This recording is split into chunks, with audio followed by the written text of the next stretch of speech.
सब लोग जो है बहुत उत्सुक हैं कि सर अब जे एडवांस के लिए क्या करना है, कैसे करना है, क्या करें, प्लीज़ गाइड करिए। हर साल हम लोग ऐसा प्लान बताते हैं और जो बच्चे शिष्य की तरह फॉलो करते हैं, वो सफल होके दिखाते हैं। प्रिपरेशन करते समय भी हमें हमारी कमियों से लड़ना है। फाइटिंग स्पिरिट जिंदा रखिए भाई, फाइटिंग स्पिरिट। हमेशा एक बात याद रखें, अपने आप से पूछें, हम बड़े की प्रॉब्लम बड़ी? 3 बार अपने आप से पूछ के देखो, आपको अपने आप जवाब मिलेगा और आपका दिमाग काम करने लगेगा। Hello students, welcome to LN online. तो बच्चों, जैसा कि देखा जा रहा है कि सभी बच्चों का जेईई मेन सेशन 2 कंप्लीट हो गया है ना? नाउ अब सब लोग जो है बहुत उत्सुक हैं कि सर अब जेईई एडवांस के लिए क्या करना है, कैसे करना है, क्या करें, प्लीज़ गाइड करिए। तो हमने जो गाइडेंस हमारे बच्चों को दी है, वही सब गाइडेंस मैं यहाँ लेकर के आया हूँ। एक अच्छे बच्चे के लिए, जो भी अच्छे से बैठ के पढ़ाई करना चाहता है, जो अपने जेईई एडवांस के लिए बहुत अच्छी तैयारी करना चाहता है, उन सब के लिए यहाँ पर बहुत अच्छा पूरा स्ट्रैटेजिकल पूरा गाइडेंस दिया गया है ना? तो स्ट्रैटेजी आएगी आपके पास। इनफैक्ट अब जो अप्रोक्सीमेटली 1 मंथ जो बचा है आपके पास, है ना, 2-4 दिन एक्स्ट्रा मान लीजिए, पर अप्रोक्सीमेटली मैं बात कर रहा हूँ, तो उसके लिए प्लान क्या होना चाहिए, फिजिक्स में प्लान क्या होना चाहिए, ठीक है? तो आइए वही डिस्कस करेंगे, वही मैं लेकर के आया हूँ। माई सेल्फ आशीष अजमेरा। तो मैं आपको ये पूरा स्ट्रैटेजिकल प्लान बताता हूँ और जो बच्चे इस तरीके से चलेंगे, जैसा कि हर साल हम लोग ऐसा प्लान बताते हैं और जो बच्चे शिष्य की तरह फॉलो करते हैं, वो सफल होके दिखाते हैं, है ना? गर्व को देखा होगा आपने, गर्व जो हमारा बच्चा था, है ना? ऐसे शानदार अविक दास देखा होगा, ये सब बच्चों ने शिष्य की तरह जो बताया जाता है वो फॉलो किया है और बहुत अच्छा किया है ना?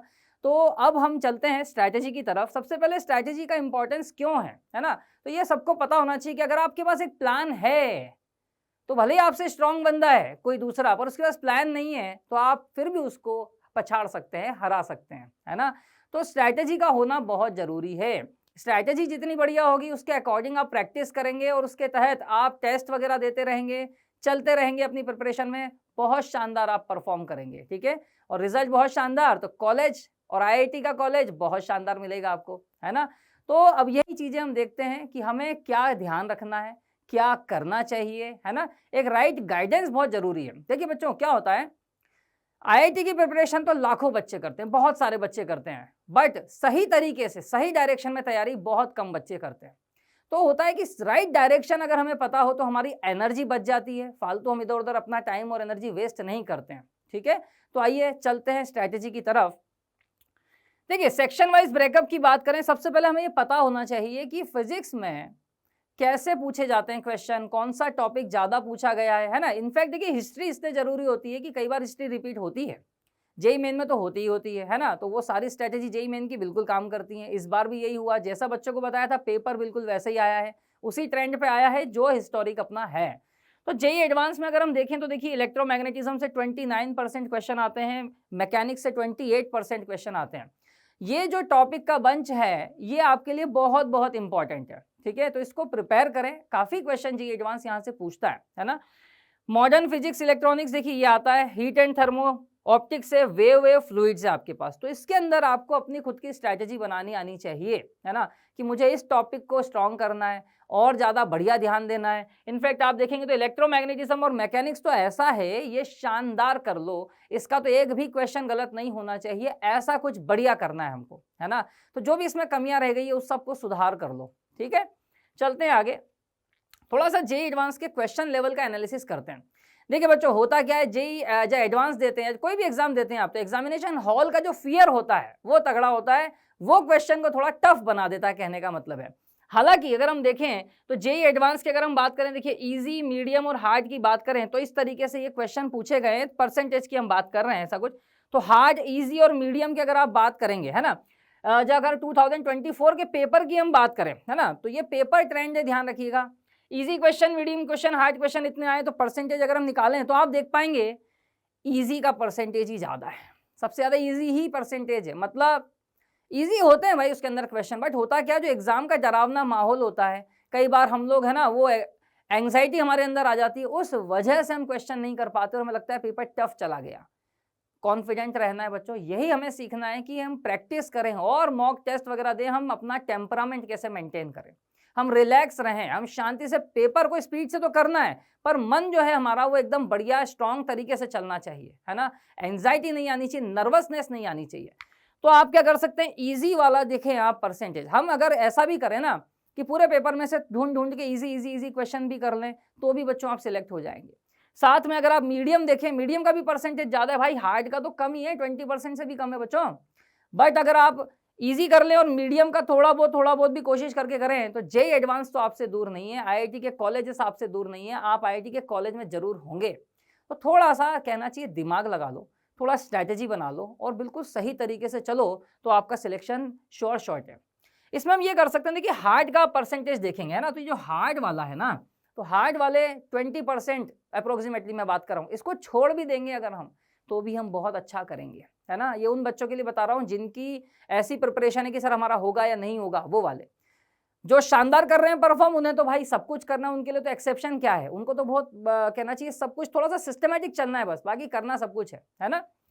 तो ये हमें पता होना चाहिए। कई बच्चों को क्या है कि माइंड में, ये मैं इसलिए बता रहा हूँ क्योंकि कई बच्चों की मेंटलिटी ऐसी, जेईई एडवांस टफ है। अरे भाई टफ नहीं है, आप देखेंगे क्वेश्चन आते हैं इजी, मीडियम भी आते हैं, हमें उनको चुन के ढूंढ के पेपर में से उन्हें कर लेना है।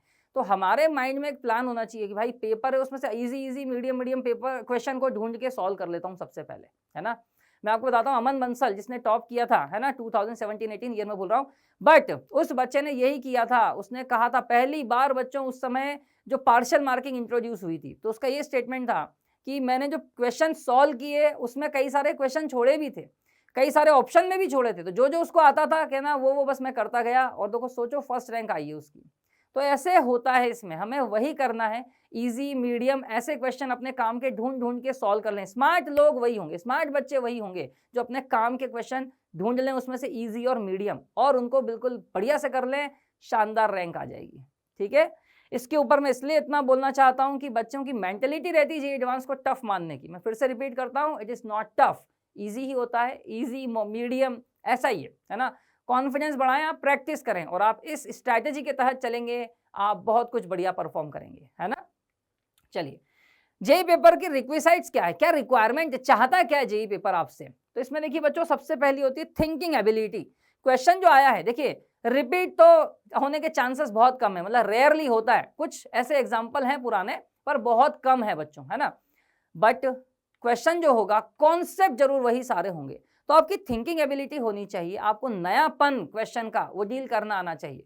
क्वेश्चन जेईई एडवांस में नयापन होता है बच्चों, है ना, तो आपको सोचना तो पड़ेगा। आप ये उम्मीद ना करें कि वही पुराने क्वेश्चन आ जाएंगे, कॉन्सेप्ट आएंगे, पर उन कॉन्सेप्ट को कहीं ना कहीं ट्विस्ट करके बहुत अच्छे से, हम जानते हैं जेईई एडवांस कितना ब्यूटीफुली क्वेश्चंस को पूछता है, तो उनको मिक्स करके कहीं ना कहीं पूछा जाता है। तो आपको सोचना आना चाहिए, थिंकिंग एबिलिटी की आपको प्रैक्टिस करनी है, नए क्वेश्चन की प्रैक्टिस करनी है। जब भी आप क्वेश्चन पेपर या जो भी सॉल्व कर रहे हैं आपका अपना असाइनमेंट मटेरियल, उसके अंदर आपको ये सोचना है, जरूरी नहीं ये क्वेश्चन आ जाए पर ऐसा कॉन्सेप्ट आ सकता है, ये ध्यान रखिएगा। ठीक है, बाद में है बच्चों फाइटिंग स्पिरिट। मैं वही कह रहा हूँ, एग्जामिनेशन हॉल टेम्परामेंट से डरना नहीं है, लड़ना है। प्रिपरेशन करते समय भी हमें हमारी कमियों से लड़ना है। फाइटिंग स्पिरिट जिंदा रखिए भाई, फाइटिंग स्पिरिट। हमेशा एक बात याद रखें, अपने आप से पूछें हम बड़े की प्रॉब्लम बड़ी, 3 बार अपने आप से पूछ के देखो, आपको अपने आप जवाब मिलेगा और आपका दिमाग काम करने लगेगा। ठीक है, नेक्स्ट है बच्चों एग्जाम टेम्परामेंट। इसकी भी बात मैं आपसे कर चुका हूँ, एग्जाम टेम्परामेंट हमें लेकर आना है अपने अंदर। आप जब भी एग्जाम दें, देखो घर पे बैठ के एग्जाम देना और एग्जामिनेशन हॉल में एग्जाम देना, रियल एग्जाम, उसमें बच्चों डिफरेंस है। कई बार आप देखते हैं कई सारे बच्चे ऐसा बोलते भी हैं, सर घर पे बैठ के सॉल्व करते हैं तो हो जाता है, एग्जामिनेशन हॉल में जो क्वेश्चन नहीं हुआ, जैसे एग्जाम दिया क्वेश्चन नहीं हुआ, घर जाके सर घर जाके हो गया, ये क्या हुआ। यही एग्जामिनेशन टेम्परामेंट है बच्चों, वहाँ डर लग गया, नर्वसनेस आ गई। तो आपको ये फील करना है कि घर पे भी अगर आप एग्जाम दे रहे हैं तो आपको फील करना है ये एग्जामिनेशन हॉल है, यहाँ और भी बच्चे बैठे हैं, तब मुझे क्या करना है, ऐसा फील करके आप एग्जामिनेशन को दें। ठीक है, last but not the least, paper solving strategy with plan A and plan B. Plan A and plan B बच्चों देखिए क्या होता है। प्लान ए वो होता है जो हम हमारा एक रेगुलर प्लान बनाते हैं, है ना। कई सारे बच्चों को आइडियल स्ट्रैटेजी, टॉपर्स स्ट्रैटेजी जो बताई जाती है, वो ऐसा बताया जाता है सीपीएम ऑर्डर को आप रख लीजिए। कई बच्चे कि भाई केमिस्ट्री है, सॉल्व किया जल्दी भी हो जाता है, फिर उसके बाद क्या ओवर होने के बाद सकता है हाँ भाई अब जो टाइम बचा उसमें 2 सब्जेक्ट करने हैं, है ना। तो फिर फिजिक्स और मैथ्स में जो आपका फेवरेट है, जो आपका बढ़िया प्रैक्टिस है, वो आप अपने अकॉर्डिंग देखें, क्योंकि सभी की स्ट्रैटेजी अलग अलग होती है ना। बट प्लान ए ऐसा है कि जो आपने सोचा, जो आपने बनाया और आपने उसकी प्रैक्टिस करी, ठीक है, पेपर उसी के अकॉर्डिंग आया तो बहुत अच्छी बात है, बट साइड में अपने पास एक प्लान बी होना चाहिए। अगर बाय चांस जो आपने सोचा कि ये इजी आएगा वही टफ आ गया, फिर आप क्या करेंगे, ऐसा भी प्लान आपके पास होना चाहिए। और कुछ गिने चुने टेस्ट की प्रैक्टिस उस वाले पर भी आपको करनी आनी चाहिए। ठीक है बच्चों, ये वो चीजें हैं केवल पढ़ाई से कुछ नहीं, ऐसा नहीं पढ़ाई कर ली तो हो गया काम। ये कुछ एक्स्ट्रा बारीक चीजें हैं जिनका आप ध्यान रखेंगे तो ही आप सिलेक्ट होंगे, तो ही कहना चाहिए वो डिफरेंस क्रिएट होता है मार्क्स में और रैंक्स में, ठीक है। तो ये चीजें बहुत इंपॉर्टेंट है, इस पर भी आपको वर्क करना है, ठीक है। चलें इसके बाद बच्चों फोकस एरिया, यही सबसे खास है जो अभी आपको करना है। अब जो अप्रोक्सीमेटली 1 मंथ 30 डेज जो बचे हैं, इसमें आपको यही करना है, ध्यान रखिएगा। सबसे पहला बच्चों, solve JEE advance level assignments. जो भी आपके वीक और स्ट्रॉन्ग टॉपिक है, जो भी हैं, सभी चैप्टर के एक एक बार आपको जेईई एडवांस लेवल के असाइनमेंट्स करने हैं। एलएन में है तो मैं आपसे बताना चाहूंगा, हम लोगों ने काफी असाइनमेंट्स दिए हैं, एसआरए, एफआरए है ना, फाइनल रिवीजन असाइनमेंट, ये सब ऐसे करके हमने दिए हैं। तो बच्चे उन चीजों को सॉल्व करें, बढ़िया से करें, है ना। वो असाइनमेंट इतने शानदार हैं कि आप सॉल्व करेंगे, आपकी थिंकिंग एबिलिटी जो मैंने कहा वो सब डेवलप होगी। जेईई एडवांस लेवल की चीजें हैं उसके अंदर, तो बड़ा मजा आएगा उसको सॉल्व करने में, है ना। कई सारे बच्चे जो सॉल्व कर रहे हैं वो फीडबैक दे रहे हैं कि सर बड़ा मजा आ रहा है, क्वेश्चन बहुत अच्छे हैं सर, है ना। तो जो बच्चे नहीं भी एलएन में, ये असाइनमेंट्स देखें, कहीं से भी जुगाड़ करें, जेईई एडवांस लेवल के असाइनमेंट्स होना चाहिए, ठीक है, उनकी प्रैक्टिस करें, ठीक है, ये बहुत इंपॉर्टेंट है। दूसरी बात बच्चों, ये बहुत इंपॉर्टेंट स्टेप है, ध्यान रखिएगा, सॉल्व एज मच एज जो पीवाईक्यू है, जेईई एडवांस के जो पीवाईक्यू हुए हैं, जनरली आप 20 ईयर्स को कवर कर लेना भाई, ध्यान रखिए, लास्ट 20 ईयर्स को कवर कर लें, ठीक है। तो लास्ट 20 ईयर्स के जितने भी जेईई एडवांस के क्वेश्चन आए हुए हैं उन सबको बढ़िया से करो। बट उसके पहले आपको ध्यान रखिए, कोई भी चैप्टर है उसको आपको पहले अपने नोट्स से कंप्लीट करना है, नोट्स उसके पढ़ लें, जो आपकी नोटबुक में जो इलस्ट्रेशन है उनको कर लें, आप ये इंश्योर हो जाए यस मेरी तरफ से कंप्लीट हो चुका है इसकी पढ़ाई। अब आप क्या करेंगे, दो चीजें हैं, उसका जेईई एडवांस लेवल का असाइनमेंट भी करेंगे और उसके पीवाईक्यू भी सॉल्व करेंगे, ठीक है। Last but not the least, give mock test, और वो ट्वाइस अ वीक तो होना ही चाहिए, एक वीक में एक बार से काम नहीं चलता है ना। तो ध्यान रखना, कोशिश करना कि अगर मान लो जहां भी आप हैं एक बार ही हो रहा है, कोशिश करो कहीं और से भी जुगाड़ करके कुछ पेपर और करो, है ना। बट जिनकी प्रिपरेशन बहुत वीक है वो फिर प्रिपरेशन पे ज़्यादा ध्यान दें, टेस्ट एक भी होगा वीक का तो चल पाएगा, ठीक है ना। मतलब टेस्ट का मतलब एक दिन में 2 पेपर होते हैं जेईई एडवांस के, उसी पैटर्न पे आपको देना है, जिस दिन आप टेस्ट दे रहे हैं उसी दिन दोनों पेपर को कवर करें, ठीक है। तो ये आपके लिए अब पूरा जो 30 दिन है उसमें यही करना है, आपको ध्यान दीजिएगा। आई होप मेरी बात सभी को समझ में आ रही है। असाइनमेंट होंगे, है ना, वो आपको जेईई एडवांस लेवल पे पहुंचाएंगे। पीवाईक्यू है, इससे आपको एक फील आएगी, ये आएगी कि अगर हम होते, फॉर एग्जाम्पल मान लो आप 2021 का पेपर दे रहे हैं, तो आपको ये फील आएगी अगर 2021 का पेपर ये सारे पढ़ने के बाद पूरा नोट्स वगैरह में अगर देता या देती तो ये कैसे, या ये क्वेश्चन मुझसे हो पाता या नहीं हो पाता, और हो पाया है तो कॉन्फिडेंस बढ़ेगा कि यस ये सब पढ़ने के बाद हमसे क्वेश्चन हो रहे हैं और ऑलमोस्ट हो जाएंगे बच्चों, ठीक है। ये बहुत इंपॉर्टेंट है, ध्यान रखिएगा। कई सारे बच्चे यही पूछ रहे हैं क्या करना है, कैसे करना है, तो बच्चों यही सब चीजें हैं, ठीक है। इसमें एक और चीज मैं ऐड करना चाहूंगा, कुछ बच्चों के लिए जिनका पेंडिंग अगर कुछ चल रहा है, तो मॉड्यूल या जो भी आपको मटेरियल मिला है उसमें अगर कुछ पेंडिंग है अच्छे क्वेश्चन जो आपके सॉल्व करना है, हो सकता है कुछ सब्जेक्टिव एक्सरसाइज रह गई हो, कुछ ऑब्जेक्टिव में कुछ अच्छे मिक्स क्वेश्चन होते हैं मल्टीपल चॉइस वो रह गए हो, उनको पहले कंप्लीट कर लो, है ना। तो जो चैप्टर उठाओ आप ध्यान से समझना, नोट्स इलस्ट्रेशन कर लें, ठीक है, उनके पेंडिंग जो भी बचा है वो कर लें, उसके बाद आप जेईई एडवांस लेवल के क्वेश्चन कर लें और उसके पीवाईक्यू करें, बस इतना आपको करना है, ध्यान रखिएगा, है ना। बाकी मॉक टेस्ट आप कोशिश करें फुल टेस्ट वाले ही दें, है ना, फुल टेस्ट, क्योंकि भाई जेईई मेन तो देकर आए हो, सिलेबस पूरा कर ही आए हो, कोशिश करना, है ना, आपके फुल टेस्ट हो तो बहुत बढ़िया है। अगर आपको ऐसा लगता है कि फुल टेस्ट में हम कम परफॉर्म कर पा रहे हैं, तो जो आप जिस ऑर्डर में पढ़ाई कर रहे हैं फिर उस ऑर्डर में पार्ट टेस्ट देना। फॉर एग्जाम्पल आज आपने मान लो मैकेनिक्स उठाई, 2 दिन में मैकेनिक्स खत्म की है, तो फिर उसके बाद आप एक पार्ट टेस्ट लगाइए मैकेनिक्स का, है ना, ऐसा भी आप कर सकते हैं, ठीक है। तो ये बहुत इंपॉर्टेंट है, ये ध्यान रखिएगा। नाउ अब बच्चों ये तो हो गया, अब मैं आपको ये बताना चाह रहा हूँ कि आइडियल टॉपिक सीक्वेंस होता क्या है, पढ़ने का सबसे आइडियल जो है सीक्वेंस क्या होना चाहिए, ये इसलिए बता रहा हूँ कम टाइम में ज्यादा आप कर पाएंगे। देखिए अगर हम क्या करते हैं स्टार्टिंग में कोई बहुत टफ टॉपिक ऐसा उठा लेते हैं तो उसमें बहुत टाइम लग रहा है, तो बाकी के टॉप जो चैप्टर या टॉपिक बचते हैं वहां पे हमें नर्वसनेस आई थी, और इतना कम टाइम में इतना सारा करना है, समझ गए।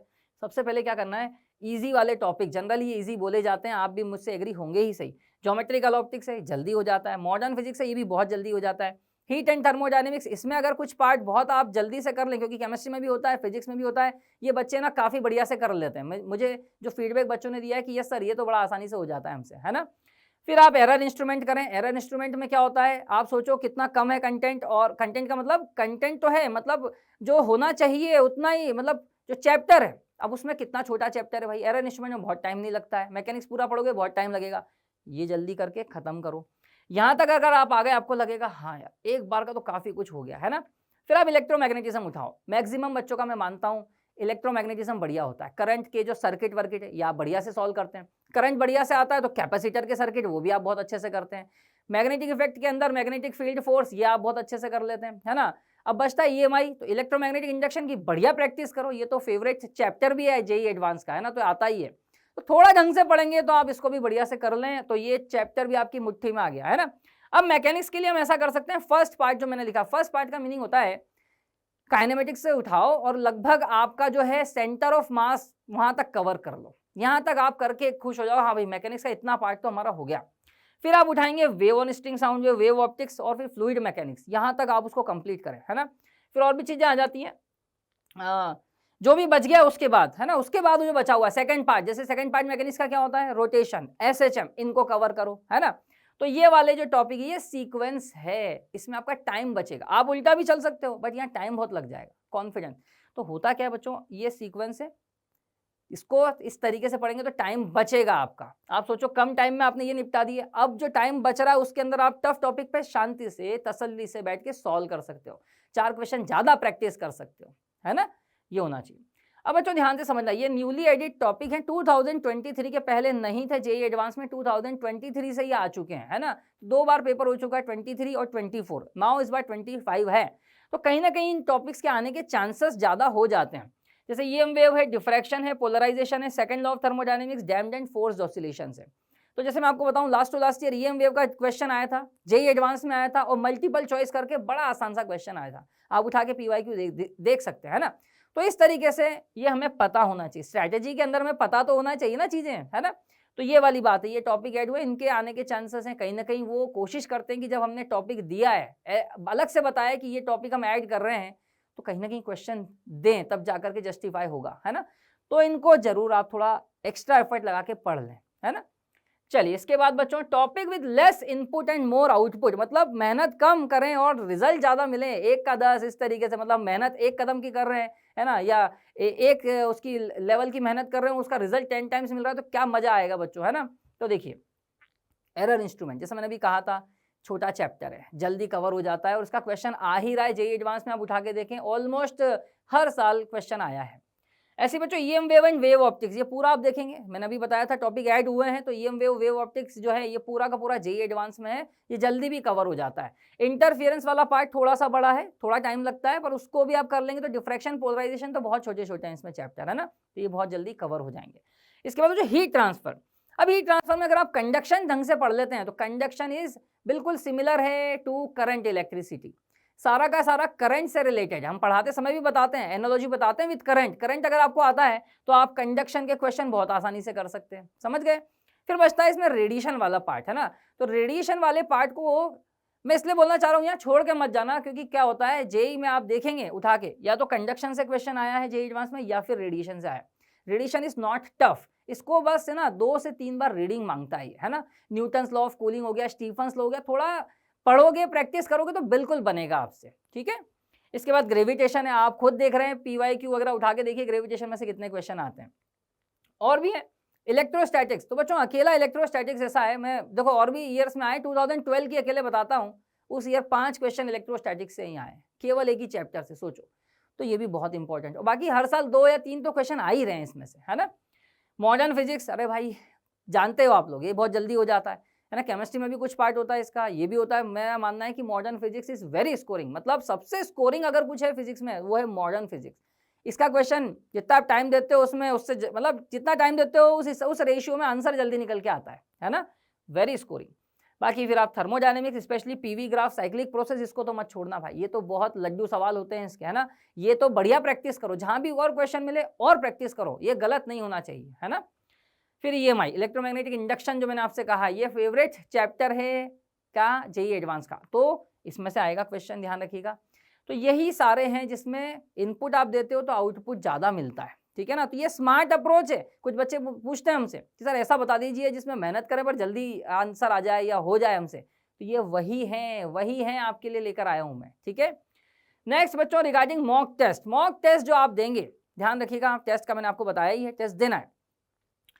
आपकी बायोलॉजिकल क्लॉक जो भी है जे एडवांस पेपर के हिसाब से बनाई है। जो बच्चे दिन में सोते हो अब बिल्कुल बंद कर देना, ठीक है?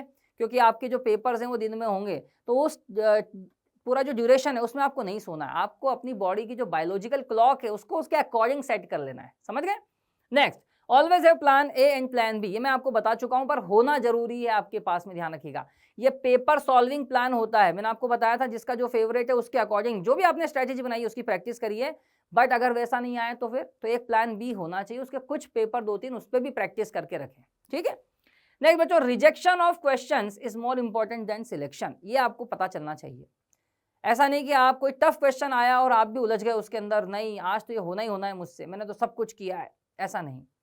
मैंने ये कहा स्मार्ट बच्चे वही होंगे जो उस पेपर में से पहले इजी क्वेश्चन करेंगे, मॉडरेट क्वेश्चन करेंगे, फिर टफ क्वेश्चन करेंगे। हो सकता है पेपर पूरा ना हो मान लो, पर बच्चों ये इंश्योर करना कि इजी क्वेश्चन एक भी नहीं छूटा है। टफ छूट जाए कोई बात नहीं, ठीक है? ये ध्यान रखिएगा, ये पता होना चाहिए, क्योंकि कुछ बच्चे शुरू करते हैं चलते ही रहते हैं, उनको टफ इजी सब एक जैसा लगता है, वो फिर बाद में देखते हैं अरे यार ये इतना इजी क्वेश्चन छूट गया मुझसे। ये गलती नहीं होनी चाहिए, ठीक है? लास्ट बच्चों है डू कंप्लीट पेपर एनालिसिस। जो भी आप टेस्ट देंगे उसके बाद आपका कंप्लीट एनालिसिस होना चाहिए। अगर बच्चों मानना पेपर दिया एनालिसिस नहीं करा है तो टेस्ट पेपर बेकार है आपका। आपको पता होना चाहिए हर पेपर के बाद कि ये टॉपिक मेरा हमेशा सही हो रहा है, ये वाला कई बार गड़बड़ हो रहा है, या ये तो कभी कभी भी सही नहीं होता।